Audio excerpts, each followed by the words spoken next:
আসসালামু আলাইকুম। আশা করি সবাই ভালো আছেন। আলহামদুলিল্লাহ, আল্লাহর রহমতে আমরাও ভালো আছি। আজকে রান্নাঘরের কাজ দিয়ে আমার কাজটা শুরু করে দিলাম। এতগুলো প্লেট বাটি জড়ো হয়ে আছে রান্নাঘরে, তো এগুলো পরিষ্কার করে নিয়েছি। আমি সেহরি খাওয়ার পর প্লেট বাটিগুলো তখনই পরিষ্কার করে রাখার চেষ্টা করি, কিন্তু যেদিন সেহরি খাওয়ার সময় নূর জান্নাত ওদের দুজনের মধ্যে কেউ একজন উঠে যায়, সেদিন আর এগুলো পরিষ্কার করতে পারি না। সেদিন এগুলো এভাবেই রেখে দিই। অনেক সময় তো দেখা যায় সেহরির সময় ওদেরকে কুলে নিয়ে আমার সেহরি খেতে হয়। এটা আর বলার কি আছে, যাদের বাড়িতে ছোট বাচ্চা আছে তারা কম বেশি সবাই এরকম পরিস্থিতির শিকার হয়েছে। আর রোজা রমজানের মাসে প্লেট বাটি একটু বেশি লাগে, ওগুলো দেখা যায় যখন নোংরা হয় তখন সাথে সাথে একটু পরিষ্কার করে রাখলে কাজটাও কমে আসে।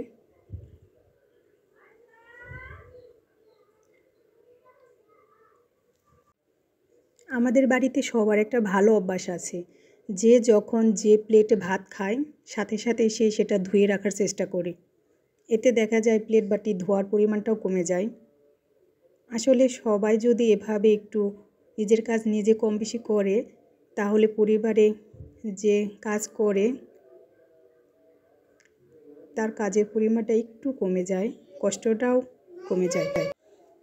আমার প্লেট বাটিগুলো সব ধোয়া শেষ হয়ে গেছে। এগুলো ঝুড়ির মধ্যে আমি পানিগুলো ঝরতে রাখছিলাম। দেখা যায় পানি সহ ওই র্যাকের মধ্যে রাখলে র্যাকের নিচে অনেকগুলো পানি জড়ো হয়ে যায়, ওগুলো আবার পরিষ্কার করতে গেলে ঝামেলা। এই কারণে যে আমার সব পানি পড়ে গেছে, এখন আমি সবগুলো র্যাকের মধ্যে গুছিয়ে রাখতেছি।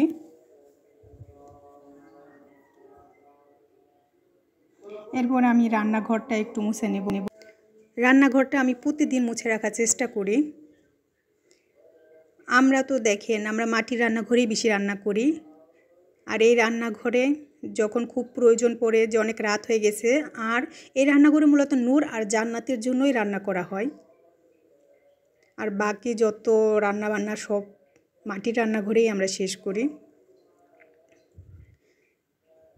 সেহরিতে যখন তরকারি গরম করতে হয়, দুধ গরম করতে হয়, তখন এই গ্যাসের চুলায় সব কিছু করি।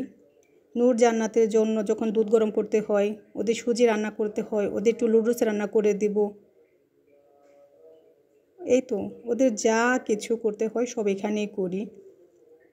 কারণ ওদের জন্য যা রান্না করে ওটা তো পরিমাণে অল্প থাকে, তো এই অল্প রান্না করার জন্য মাটির চুলায় দেখা যায় আগুন ধরাইতে অনেকটা কষ্ট হয়ে যায়।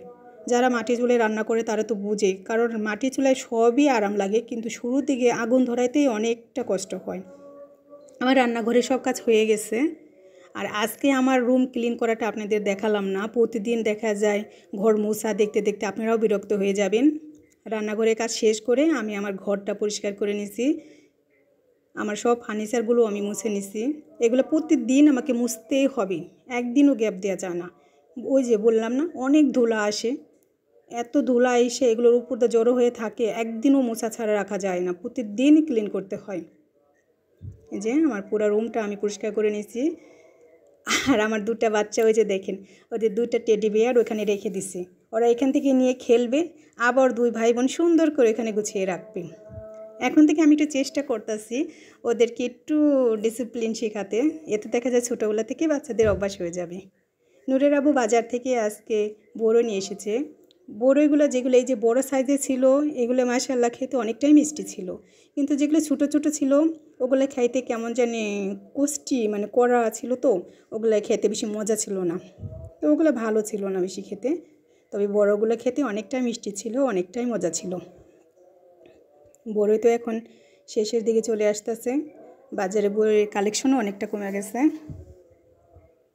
বিকেলবেলা ছাদে এসে পড়েছি, আমার এই যে লাউ গাছগুলোয় পানি দিব। আমার অনেক শখের লাউ গাছ, এগুলো বুনেছিলাম, কিন্তু আমাদের বাসার কবুতরে লাউ গাছের সব পাতা খেয়ে একদম লাউ গাছটা নষ্ট করে ফেলেছিল। কিন্তু আল্লাহর রহমতে লাউ গাছে আবার নতুন পাতা গজাইছে, শাখা প্রশাখা সবই গজে লাউ গাছটা এখন অনেক সুন্দর হয়েছে। আর এই যে আমাদের আম গাছ,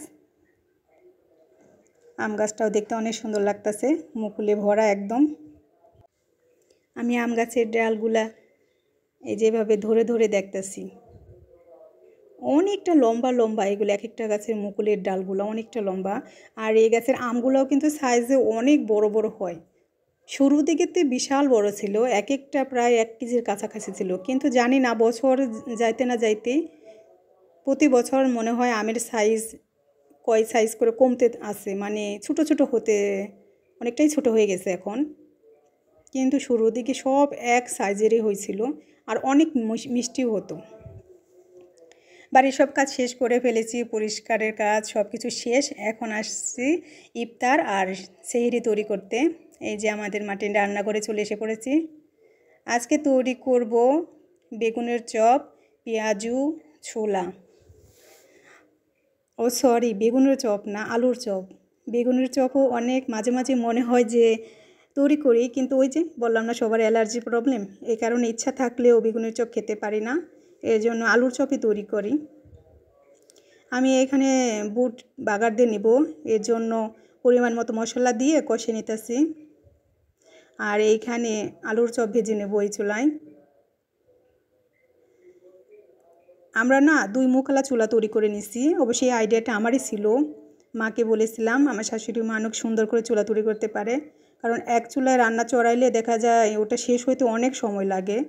তো 2 চুলা মুখালা বানিয়ে নিচ্ছি, গ্যাসের চুলার মতন কাজ করে। দেখা যায় একটাই চড়ে দিলে আরেক চুলা খালি যায়, তখন আরেকটা জিনিস ওটা চড়ে দেওয়া যায়, আর ঘুরির পরিমাণটাও অনেকটা কম লাগে।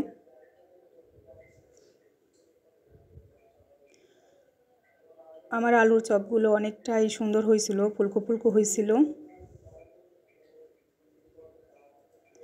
এই যে বুটগুলা দিয়ে দিলাম। বুটের নিচে যে অনেকটুকু পানি জড়ো ছিল, আমি ওটা খেয়ালই করি নাই, পরে দেওয়ার পর দেখলাম মোটামুটি অনেকটাই পানি আসিল। আমার বুটগুলো আমি এক এক সময় এক একভাবে বাগার দেওয়ার চেষ্টা করি, রান্না করার চেষ্টা করি, তবে আমি আজকে যেভাবে করতেছি এভাবেও খেতে খারাপ লাগে না, একটু মশলা বেশি করে দিয়ে। আর আরেকটা স্পেশাল জিনিস আমি বুট বাগারে সব সময় দেই, সেটা হলো পাঁচফোড়ন গুঁড়া করে দেই। আমার পাঁচফোড়নের ফ্লেভার অনেকটাই ভালো লাগে, তো আমি ওভাবে গুঁড়া করে বুট রান্না হয়ে যাওয়ার আগে আগে একটু চারদিকে ছড়িয়ে দিই, এতে ফ্লেভারটা অনেক ভালো লাগে। আপনারা একটু দিয়ে রান্না করে ট্রাই করতে পারেন, অনেকটাই ভালো লাগে। আর বুটের মধ্যে আমি সব সময় আলু দেই, আমার শ্বশুর শাশুড়ি সবাই আলু অনেক পছন্দ করে বুটের মধ্যে, এতে দেখা যায় বুটটা অনেকটা ঘন লাগে, আর যখন মুড়ি দিয়ে মাখাই তখনও দেখা যায় খেতেও অনেকটা ভালো লাগে।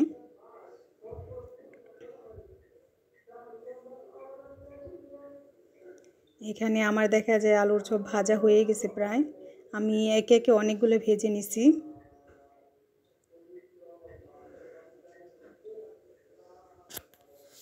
এই যে বুটটা আমার প্রায় শেষের দিকে,